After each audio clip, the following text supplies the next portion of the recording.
ये है magnesium ribbon. मानो न मानो पर ये है मैग्नीशियम रिबन ही, क्योंकि मैंने कहा है। मान लीजिए इस मैग्नीशियम रिबन को हम जलाने लगे। हो सकता है ये ना जले, पर क्यों?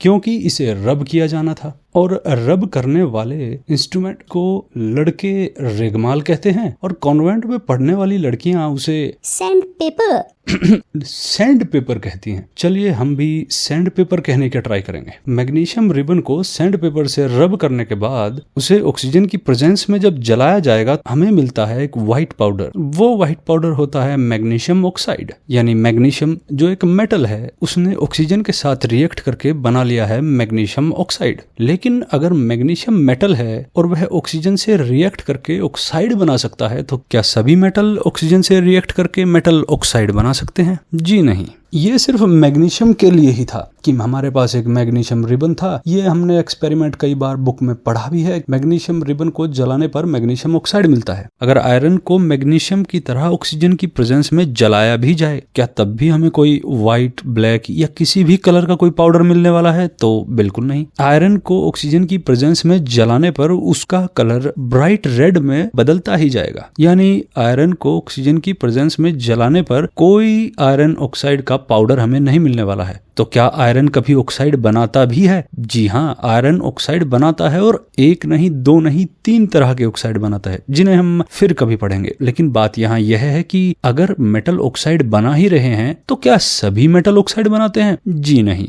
ऐसा भी नहीं है। कभी कभार आप जब सड़क पे टहल रहे होते हैं तो जादूगर भैया आपसे पूछते हैं, तुम कह दो इसको गायब कर दूं, तुम कह दो इसका जोड़ा बना के उड़ा दूं। जोड़ा बना के उड़ा दो। ये आ गया, बोलो छोड़ दो। छोड़ दो। 4 खुश 2 बन गया, बोलो दिखा दो। 3 बना दो। 3 कभी कभी जादू कबूतर को 1 से 2 या 3 बनाने से काफी आगे चला जाता है। जादूगर भैया अपनी उंगलियों को पानी की तरफ फेंक फेंक कर पानी के ऊपर आग लगाने का दावा कर देता है, और कहता है कि देखो, आग लगा दी, आग लगा दी, आग लगा दी। पानी के सरफेस के ऊपर बूम बूम की आवाज के साथ कुछ आग और चिंगारियां हमें दिखाई देती हैं, और तुम्हारा चुलबुला मन उन चिंगारियों को देखकर खुश हो जाता है कि ये तो कमाल ही हो गया। पर असली आग जादूगर भैया की पूंछ में आप लगाने वाले हो। तुम्हें बस एक ही काम करना है कि जादूगर भैया को कहो एक बार और पानी पर आग लगा के दिखाओ। तो जैसे ही जादूगर पोटली में हाथ देंगे तो उस हाथ को पकड़ दो और तुरंत ही उस हाथ को पानी की ओर बढ़ा दो। जैसे ही जादूगर भैया का हाथ पानी की ओर जाएगा, जादूगर भैया अपनी पोटली उठाकर दौड़ना शुरू कर देंगे। लेकिन ऐसा क्यों? क्योंकि अगर आप ध्यान से उसके हाथ को देखेंगे तो उसमें उसने बड़ी चालाकी से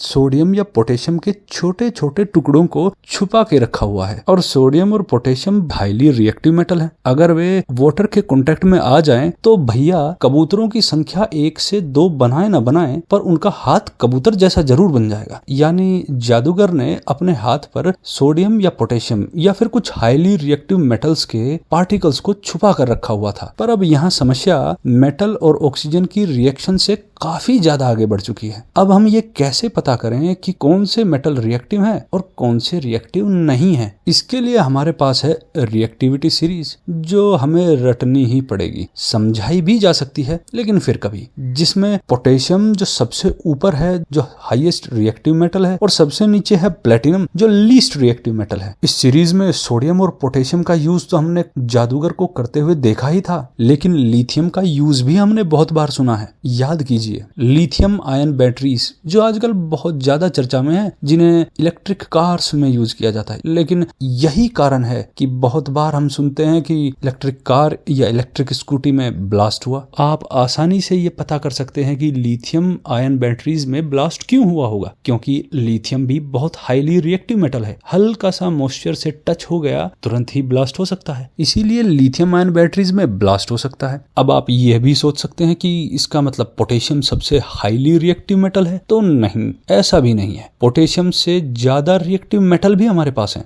और सबसे ज्यादा रिएक्टिव मेटल है सीजियम, जो लिक्विड फॉर्म में पाया जाता है। उसका हमारे सिलेबस से कोई लेना देना नहीं। और अगर इसी रिएक्टिविटी सीरीज में नीचे की ओर चलें, जहां लीस्ट रिएक्टिव मेटल्स बैठे हुए हैं, तो वहां आपको बड़े जाने पहचाने और बहुत ही महंगे मेटल दिखाई देंगे, जैसे प्लेटिनम, गोल्ड, सिल्वर और कॉपर। ये सभी मेटल बहुत ही प्रीशियस हैं। अब ये मेटल लीस्ट रिएक्टिव हैं, तो इसका मतलब है कि ये आसानी से ऑक्सीजन के साथ रिएक्ट नहीं कर सकते। इनकी चमक काफी दिनों तक मेंटेन रहती है। और इसीलिए आपने देखा होगा कि जो लीस्ट रिएक्टिव मेटल्स में प्लेटिनम, गोल्ड या सिल्वर, इन मेटल्स का यूज कुछ लंबे घने काले बाल वाले जीव इन मेटल्स से बनी ज्वेलरी को अपने नाक, कान, उंगलियों और गले में लटका कर आई एम ब्यूटी क्वीन लिखकर घूमती हैं। और रही बात कॉपर की, तो उसका कलर होता है पिंकिश ब्राउन या फिर रेडिश ब्राउन। लेकिन क्या आपने कभी स्टैचू ऑफ लिबर्टी को देखा, जो पूरा का पूरा कॉपर से ही बना हुआ है, फिर भी उसका कलर रेडिश ब्राउन या